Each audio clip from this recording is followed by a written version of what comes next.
Unsure of your dream? Study abroad destination? Clear your doubts. Videsh Consult. Call 9676502888.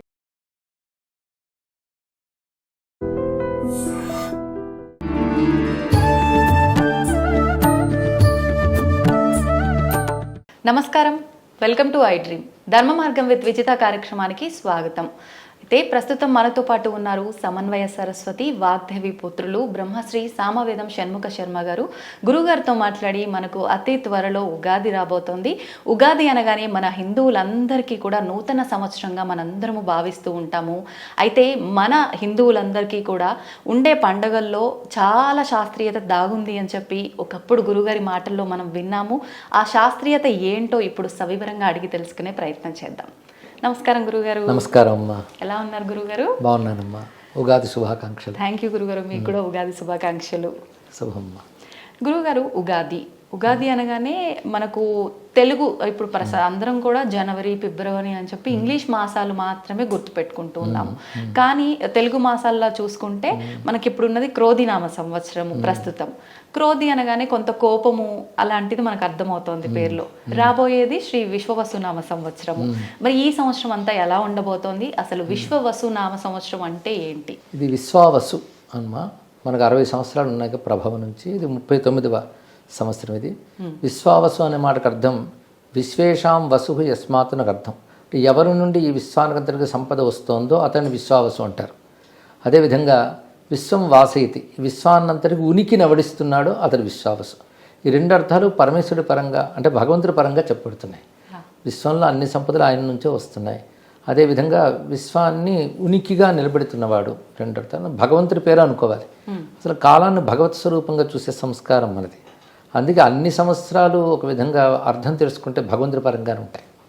ఆ భగవంతుడు మనకు మాత్రం సూర్యమండలం ద్వారా పరిచయం, మనకు సర్వశక్తులు ఇస్తాడు. సర్వసంపదలు సూర్యుని స్వరూపంగానే భావించాలి. అదే కాలానికి సూర్యుడు చాలా ప్రధానం కనుక ఆ కాలస్వరూపుడిని భగవంతుడి పరంగా సూర్యపరంగా దీనికి అర్థం చెప్పుకోవాలి. పేరు చాలా బాగుంది, విశ్వావసు. అందరికీ సంపదలు ఇచ్చేవాడు, అందరికీ ఉనికినిచ్చేవాడు, అంటే శాశ్వతమైన ఒక ఆధారంగా ఉంటాడు అని. కనుక మంచి శబ్దం కనుక మంచిగానే భావిద్దాం. పైగా ఒక్కొక్క సంవత్సరానికి ఒక్కొక్క ఫలం మనకు పంచాంగ శాస్త్రాలు చెప్తున్నాయి. విశ్వావసు అని పేరు బట్టి ఈ సంవత్సరం అంతా క్షేమంగా ఉంటుంది, మంచి పంటలు వస్తాయని అర్థాన్నే చెప్పారు. ఇక క్రోధి మొదలైన శబ్దాలు, రక్తాక్షి, రుధిరోద్గారి ఇలాంటి పేర్లు కూడా ఉన్నాయి. సౌమ్యమైన పేర్లు ప్రమోద ఇత్యాది పేర్లు ఉంటాయి. ఉగ్రమైన పేర్లు ఉంటాయి. కాలం అలాగే ఉంటుంది, ఉగ్రంగా సౌమ్యంగా ఉంటుంది. ప్రకృతి కూడా అలాగే కనబడుతుంది మనకి. ఇవాళ ఎండలు ప్రశాంతంగా ఉంటే మరొకప్పుడు ఉగ్రంగా ఉంటాయి. కనుక ఉగ్రం సౌమ్యం రెండు ప్రకృతి యొక్క లక్షణం, భగవంతుడి యొక్క లక్షణం. అయితే ఉగ్ర సౌమ్యాలు రెండు ప్రపంచానికి చివరిలో క్షేమాన్ని కలిగిస్తాయి. కనుక చెడు వెనకాల మంచి ఉన్నట్టుగా చెడు అనుకోవడానికి లేదమ్మా. ఎవడైనా తప్పు చేసాడు అనుకోండి, శిక్షించినప్పుడు క్రోధమే చూపిస్తాం, అదే క్రోధ అయ్యింది. కనుక మనం దాన్ని పాజిటివ్ యాంగిల్లో చూడాలి. భగవత్పరంగా అనగానే దాన్ని మనం సానుకూలంగా దివ్యంగా దర్శించాలి. అందుకే ప్రతి కాలం అనుకూలిస్తుందనే భావంతోనే స్వాగతించాలి. అలా మనం ఈ సంవత్సరానికి ఉగాది అని పేరు పెట్టుకుని ఈ సంవత్సరానికి విశ్వావసు అనే పేరుని వ్యవహరిస్తున్నాం, అలా స్వాగతిస్తున్నాం. మంచి కలగానే భావంతో దీనికి కూడా మనం ఆహ్వానం పలుకుదాం. అవును గురుగారు, ఇప్పుడు మనకు మీరు ఇంతకుముందు చెప్పిన వీడియోలో నేను చూశాను రీసెంట్గానే, ప్రతి మన పండుగల వెనకాల కూడా ఒక శాస్త్రీయత దాగి ఉంది అని చెప్పి. మరి ఈ ఉగాది వెనకాల ఎటువంటి శాస్త్రీయత దాగి ఉంది? మీరు గమనిస్తే ప్రతి సంవత్సరంలో అనేక పండుగలు వస్తాయి మనకి. ఒక పండుగ ఉన్నట్టు మరొక పండుగ ఉండదు. ఒక్కొక్క పండుగ ప్రత్యేకత. అది కేవలం మన సనాతన ధర్మంలో మాత్రమే ఇలాంటి విశేషాలు కనబడతాయి. అప్పుడున్న ఋతువు, అప్పుడున్నటువంటి పరిస్థితులు బట్టి, ఒకటి గ్రహ నక్షత్రాల యొక్క పొజిషను, రెండవది భూమి యందున్న ప్రకృతిపరమైన మార్పులు, ఈ రెండు మన పండుగల్లో ప్రధానంగా గోచరిస్తుంటాయి. ఇప్పుడు ఉగాది అనేది తీసుకుందాం. ఇది హిందువుల్లో చాంద్రమానం ప్రకారంగా కాలాన్ని లెక్కించే వారికి ఇది పర్వం. చాంద్రమానం ప్రకారంగా మనము, అదేవిధంగా మహారాష్ట్రియన్స్, దాని తర్వాత కన్నడిగులు కూడా దీన్ని స్వీకరిస్తారు. మరికొందరు సౌరమానం తీసుకుంటారు. కొద్ది రోజుల్లో సౌరమానం కూడా రాబోతుంది. ఏప్రిల్ 14 నుంచి సౌరమానం వస్తుంది. ఈ రెండింటికి దగ్గరతనం బాగా కనబడుతుంది. సంవత్సరాల పేర్లు మాత్రం అందరూ ఒకటే వ్యవహరిస్తుంటారు అనుకోండి. ఇది కాకుండా ఉత్తరాది వైపు మనం వెళితే అక్కడ బార్హస్పత్యమానం అని ఆ లెక్క తీసుకుంటారు పంచాంగాన్ని. అయితే మనం మన విషయం మాట్లాడుకుందాం. ఇది దీని ప్రత్యేకత మీరు ప్రకృతిలో చూస్తారు. ఉగాది వసంత ఋతువుకు మొదటి రోజు. వసంత ఋతువు అంటేనే ఋతువులన్నింటిలో చాలా గొప్పది. ఇది ప్రతివారం అంగీకరిస్తారు. వసంత ఋతువు ప్రత్యేకత వేరు. కొత్తదనం కనబడేదే వసంత ఋతువు. ఉగాది అంటేనే కొత్తదనం కదా, అవునండి. కొత్త సంవత్సరం, కొత్త రోజు కనుక ప్రకృతిలో కూడా కొత్తదనం కనబడుతుంది. కనుక క్యాలెండర్లో చూసి అనేసుకోవడం కాకుండా ప్రకృతిలో మనం కొత్తదనాన్ని చూస్తున్నాం. వసంత ఋతువు యొక్క ప్రారంభ దివసం, చైత్రమాసం, ఇన్ని ప్రత్యేకతలు మనం చూస్తున్నాం. దీనికి వేదంలో మధుమాసం అని పేరు చైత్రమాసానికి. మధుమాసం మన మధుమాసం పాటలు కూడా ఉంటాయి కదా, ఈ ఉద్దేశంతోనే చెప్పారు. చైత్ర వైశాఖాలు కలిపి వసంత ఋతువు, దాని మధుమాసం మాధవ మాసం అని వేదం చెప్తున్నది అనమాట. కనుక ఉగాది అన్నప్పుడు చైత్రమాసంలో మొదటి తిథి, అంటే సంవత్సరానికే మొదటి రోజు. ఎప్పుడైనా సరే ఒక చెట్టు గురించి చూస్తే చిగురింతతో ప్రారంభమవుతుంది, ఆకు రాలడంతో పూర్తవుతుంది. అలాగే కాలవృక్షంలో వసంతం చిగురింతని చూపిస్తుంది, ఆకు రాలడం శిశిర ఋతువులో మనకు కనబడుతుంది. కనుక వసంతం నుంచి శిశిరం వరకు సంవత్సరాన్ని చక్కగా నిబద్ధం చేసినందుకు ఔచిత్యాన్ని ముందు మనం మెచ్చుకోవాలి. ఇది చూస్తే ఏదొక మతం మీద పరమైన విశ్వాసం అని కాకుండా ఒక విజ్ఞానం, ఒక ఔచిత్యం కనబడుతూ ఉంటుంది. అది దీని యొక్క ప్రత్యేకత. కానీ వసంత ఋతువులో ఋతు లక్షణాలు కొన్ని ఉంటాయి. ఆ ఋతువులకి గ్రహాలు, నక్షత్రాలు ప్రభావం కూడా ఉంటాయి. దాన్ని అనుసరించి మనం చేసే కర్తవ్యాలు మన జీవితం మీద ప్రభావం చూపిస్తాయి. అందుకే ఈ రోజున ఏం చేయాలనేది పద్ధతి చెప్పారు. వసంత ఋతువు అంత గొప్పది. అందులో వసంత నవరాత్రులు కూడా ఉంటాయి. వసంత నవరాత్రులు ప్రారంభ దివసం ఇవాళ. కనుక ఇవాళ నుంచి 9 రోజులు అమ్మవారి పూజ చేసేవాళ్ళు ఉంటారు, రామ పూజ చేసేవాళ్ళు ఉంటారు. మొత్తాన్ని భగవత్ శక్తిని ఆరాధన చేస్తారు.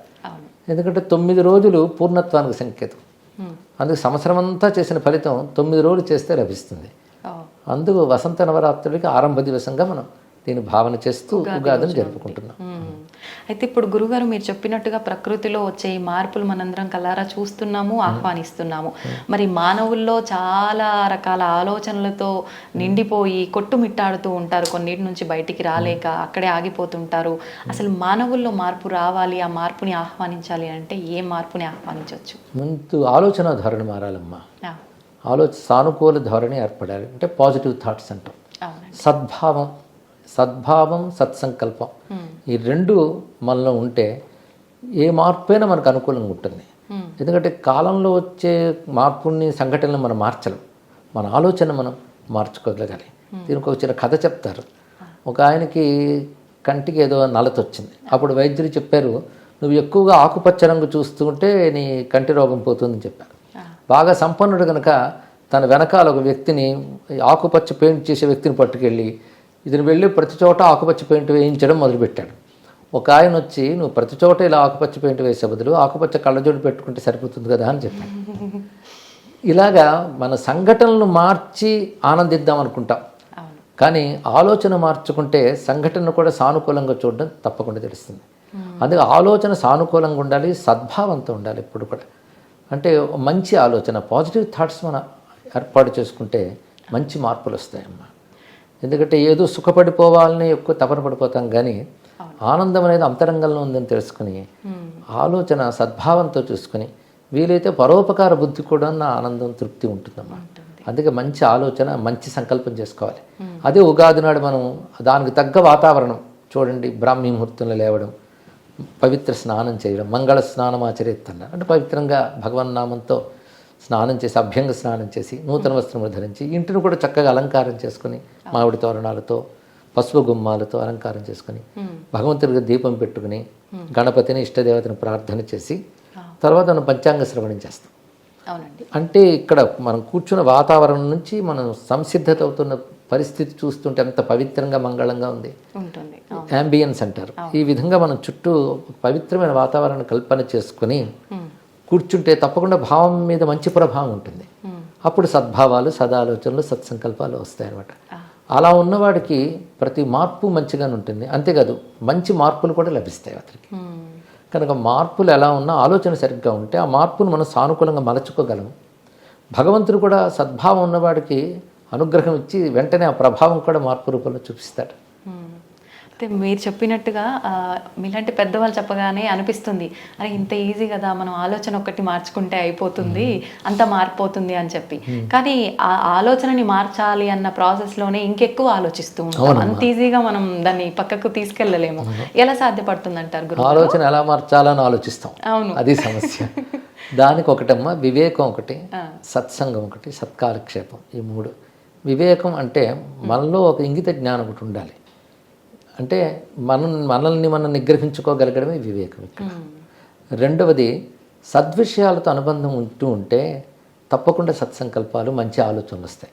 అంటే సత్కాలక్షేపం అని అంటాం. దీన్ని సత్సంగం ఉంటుంది శాస్త్రం. సత్సంగం అంటే సత్పురుషులతో సాంగత్యం ఒకటి, సద్విషయాలతో సాంగత్యం. మంచి విషయాలు చదువుకుంటూ, మంచి విషయాలు ఆలోచన చేస్తూ, మంచి విషయాలు చర్చ చేసుకుంటుంటే మన సహజంగా మంచి భావాలు వస్తుంటాయి. కనుక సాధన ఒకటి చాలా అవసరం. తనంత తాను ఏ ఆలోచన అనదు. అందుకే ఆలోచన తప్పుదారి పడుతోందని మనకే తెలిసినప్పుడు దాన్ని వెనక్కి మళ్లించడానికి ప్రయత్నం చేయాలి. అందుకే మనకు ఆధ్యాత్మిక సాధనలన్నీ దానికే ఏర్పడ్డాయి. ఒక ధ్యానం కానీ, ఒక ప్రార్థన కానీ, ఒక పూజ కానీ, ఇవన్నీ కూడా ఆ మనస్సుని నియంత్రించి మంచి వైపు తిప్పడం కోసం, మరల్చడం కోసం ఏర్పాటు చేశారు. అందుకే అలాంటి సాధనలు కానీ చేసుకుంటే మన ఆలోచనలు కూడా నియంత్రణ చేయవచ్చు, ఆలోచనని సంస్కరించుకోవచ్చు, రెండు చేయవచ్చు. గురుగారు, ఉగాది పచ్చడి మనందరికీ గుర్తొచ్చేది ఇందాక మీరు చెప్పినట్టుగా పంచాంగ శ్రవణము, ఈ ఉగాది పచ్చడి కూడా రెండు విశేషమైనవి. అయితే మీరు ఇంతకుముందు చెప్పినట్టుగా ఈ ఉగాది పచ్చడి అనగానే మన ఆరోగ్యరీత్యా శాస్త్ర ప్రకారంగా కూడా అది తయారు చేయబడింది అని చెప్పి దాని గురించి రెండు మాటలు. ఇప్పుడు ముందుగా నేను ఉగాది పచ్చడి అనే మాట నాకు ఎందుకు నచ్చదమ్మా. ఉగాది ప్రసాదం అని పేరు పెడితే బాగుంటుంది అంటాను. తప్పకుండా గురుగారు. ఎందుకంటే మనం దీన్ని పొద్దున భగవంతుడికి నివేదన చేసి తీసుకోవాలన్నారు. ప్రథమయామే అన్నారు. ఇక్కడ ప్రథమయామం అంటే ఉదయం మనం మొదటి జాములోనూ తీసుకోవాలి అని చెప్పారు, ఏదో మధ్యాహ్న వేళ కాకుండా. పైగా ఇది పచ్చడిగానే చేస్తున్నాం కానీ ప్రసాదంగా చేయాలి. ప్రసాదంగా ఎలా చెయ్యాలో కూడా శాస్త్రం చెప్పింది. అది నింబసుమము, ఆమ్రము, శర్కర, ఘృతము ఈ పదార్థాలు మాత్రమే కలుపుకున్నారు. అంటే వేపపూత, బెల్లం కానీ, పట్టిక బెల్లం కానీ, ఇప్పుడు మనకు అనుకుంటున్న షుగర్ కాదు, బెల్లానికి ఎక్కువ ప్రాధాన్యం ఇవ్వాలి. బెల్లము, తర్వాత వేపపూత, ఆమ్రం అంటే మామిడి, ఆవు నెయ్యి కూడా అంతే. ఆవు నెయ్యి దేవతలకు ప్రీతి కదా, అమృత స్వరూపం అది. అందుకే అది కలిపితే అమృతం దేవతలకు ఇచ్చినట్లే. కనుక ఇది మనం ప్రసాదం తయారు చేసుకుంటున్నాం. అంటే ముందు నైవేద్య పదార్థంగా చేసి భగవంతుడు నివేదన చేయగానే ప్రసాదం అవుతుంది. ఆ ప్రసాదాన్ని మనం స్వీకరిస్తున్నాం.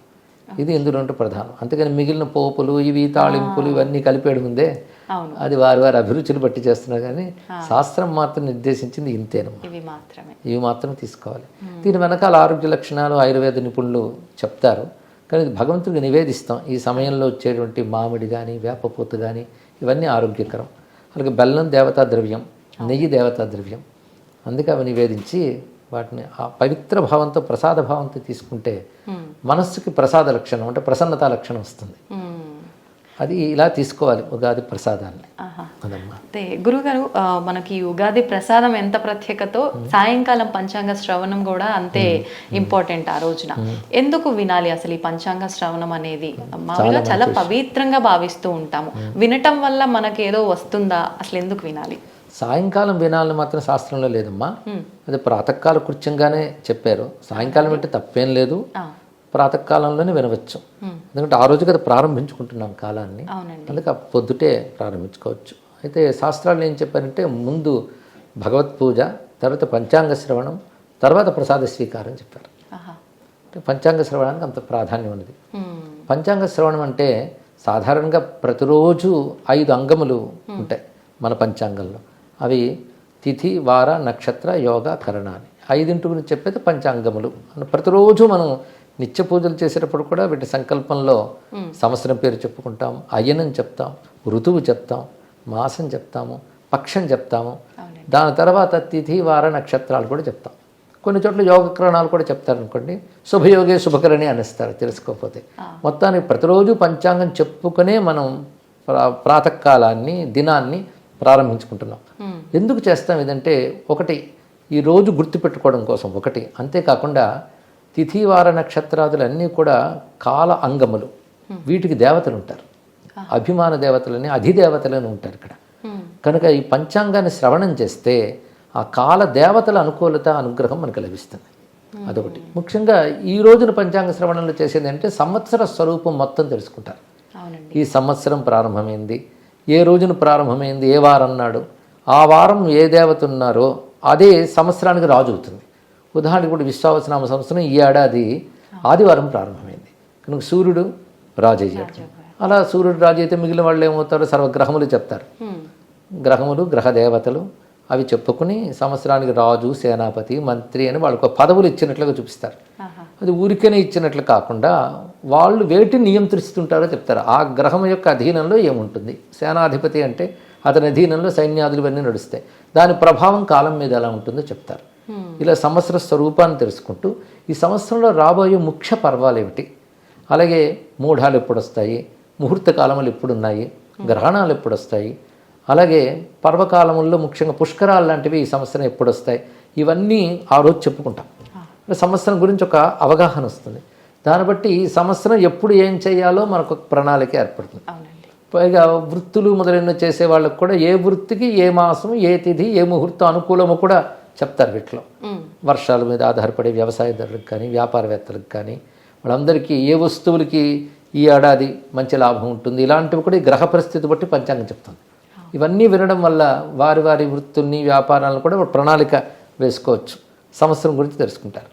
పైగా సంవత్సరం కూడా దేవతా స్వరూపంగా మనం భావిస్తాం. దానికి విష్ణు శాస్త్రంలోనే అహ సంవత్సరో వ్యాళ, ఋతు సుదర్శన కాల, ఇలాంటి నామాల్లో ఋతువులు, సంవత్సరము భగవన్ నామాలుగా చెప్పాం. అందుకే సంవత్సరాలు 60 కూడా భగవత్ స్వరూపాలే. ఈ సంవత్సరం కూడా ఆ భగవంతుని యొక్క అనుగ్రహం రావడం కోసమని ఇక్కడ పంచాంగ శ్రవణంలో సంవత్సర స్వరూపాన్ని వినడం అనేది ప్రధానంగా కనబడుతుంది. సంవత్సరం యొక్క స్వరూపం ఎలా ఉంది, ప్రభావం ఎలా ఉన్నది, దాని స్వభావం ఎలా ఉన్నది, ఇవన్నీ తెలుసుకోవడమే పంచాంగ శ్రవణంలో కనబడుతుంది. దీన్ని బట్టి కాలదేవతల యొక్క అనుగ్రహం పొందడం ఒకటి, రెండవది ఆ సంవత్సరం గురించి తెలుసుకొని మనం ఏ విధంగా దాన్ని అమలుపరుచుకోవాలి, ఎలా అనుకూలంగా మలచుకోవాలి, ప్రణాళిక ఎలా వేసుకోవాలో చెప్తారు. కొందరు ఏమిటంటారంటే శుభ ఫలితాలు, అశుభ ఫలితాలు ఏమిటా అని ఉత్సుకత బాగా చూపిస్తుంటారు. అవునండి, శుభాశుభాలు అనేవి అది సూచిస్తుంది పంచాంగం, అంతేగాని అది మలచుకోవడం మన చేతిలో ఉంటుంది అంతే. కనుక దానికి తగ్గట్టుగా మనం మలచుకోగలగాలి. అందుకని శుభం ఉంది కదా అని సంతోషించడం కానీ, అశుభం ఉంది కదా అని గుండెలు పగలగొట్టుకోవడం కానీ అక్కర్లేదు. ఇది మంచిగా మనకు ఉండాలి, దాన్ని ఎలా మలచుకోవాలి అని చెప్పడమే పంచాంగ శ్రవణంలో కనబడుతున్నది. అదే సమయంలో దేవతా స్వరూపంగా భావిస్తాం కనుక ఆ కాలదేవతల అనుగ్రహం లభించడం కూడా పంచాంగ శ్రవణంలో పరమార్థం. గురువుగారు, మీరు చెప్పిన దాన్ని బట్టి విశ్వవసునామ సంవత్సరం అనగానే చాలా బాగుండబోతోంది, మంచి సూచనలే కనిపిస్తున్నాయని. కానీ ఆల్రెడీ ఇప్పటికే చాలామంది వీడియోల్లో చాలా భయపెట్టేటట్టుగా మాట్లాడటము, ఆ ముందు రోజే షష్టగ్రహ కూటమి ఏర్పడుతోందని, దాని ప్రభావము కూడా ఇదంతా పడబోతోందని చెప్పి అంటున్నారు. అదంతా వాస్తవమేనండి? ఇప్పుడు కాలం ఎలాంటిది వచ్చిందంటే ఏదైనా 10 మందిలో సంచలనం కానీ, భయపెట్టడం కానీ చెప్తే గొప్ప ఆదరణ లభిస్తుందన్న భావం ఒకటి ఏర్పడిందండి. అయితే ఇలాంటివి కాలంలో అప్పుడప్పుడు ఈ గ్రహకూటములు అవి ఏర్పడుతుంటాయి. వాటి బట్టి ఏవో ఫలితాలు మనకు చెప్తూ ఉంటారు. శాస్త్రానికి కాదనవు కానీ నిజానికి చెప్పాలంటే ఎప్పుడూ భయంకరమైనవి, ప్రమాదం కలిగించేవి ఇలాంటివి జరుగుతాయి అనుకోవడానికి లేదు. ఏదైనప్పటికి కూడా సద్భావం ఉంటే తప్పకుండా అనుకూలిస్తుంది. కానీ అనేక మంది పెద్దలు ఇప్పుడు చెప్తున్న విషయం ఏంటంటే షష్టగ్రహ కూటమి అనేటటువంటి విషయంలో భయపడవలసిన అవసరం ఏమీ లేదు, అంత ప్రమాదకరమైనవి ఏవీ లేవు. అదొకటి తెలుసుకోవాలి. ఈ సమయంలో నాకు గుర్తొస్తుంది, ఆ మధ్య ఎప్పుడో అష్టగ్రహ కూటమి లాంటిది వచ్చినప్పుడు కాంచేతేంద్రుడు చంద్రశేఖర సరస్వతి స్వామి వారు ఒక పని చేశారు. తిరుజ్ఞాన సంబంధుడైన మహానుభావుడు, గొప్ప శైవ భక్తులు ఉండేవారు. ఆయన 10 గమలను రచించారు. అవి ఇప్పటికీ తమిళనాడు అందరూ పారాయణ చేస్తారు. అందులో కాలమెల్ల నల్ల నల్ల అని ఒక 10 రాశారు. అంటే కాలం అంతా మంచిదే మంచిదే అంటూ చక్కటి భావం. అది అన్ని కాలాలు మంచివి అనే భావం మనం తెచ్చుకోవాలి. అదేవిధంగా ఎవరికి మంచివి అంటే ఎవరైతే భగవత్స్మరణ చేస్తూ భగవత్ చింతనతో కూడి ఉంటారో, 10 మందికి పనికొచ్చేలా ఉంటారో వాళ్ళకి ప్రతికాలం అనుకూలిస్తుంది అనే భావం అందులో ఉంది. అష్టగ్రహ కూటమి వచ్చినప్పుడు అది పారాయణ చేయమని అని చెప్పారు. అంటే కాలం మంచిదే భగవద్ ఆరాధకులకి, భగవత్ కృప కలిగిన వారికి అన్ని కాలాలు మంచివే అనేటువంటి భావన. అదే విషయాన్ని మనకు తెలుగులో రామదాస్ గారు దినమే సుదినము సీతారామ స్మరణే పావనము ప్రీతినైన ప్రాణ భీతినైన నిన్నే రీతి తలచిన అన్నారు ఇక్కడ. కానీ భగవంతుని తలంచుకుంటే అన్ని సుదినాలే. అందుకే మనం దినంలో లేచేటప్పుడే భగవత్స్మరణతో లేస్తాం. 2 అందులో అన్ని శుభాలు కలిగితే సందేహం లేదు.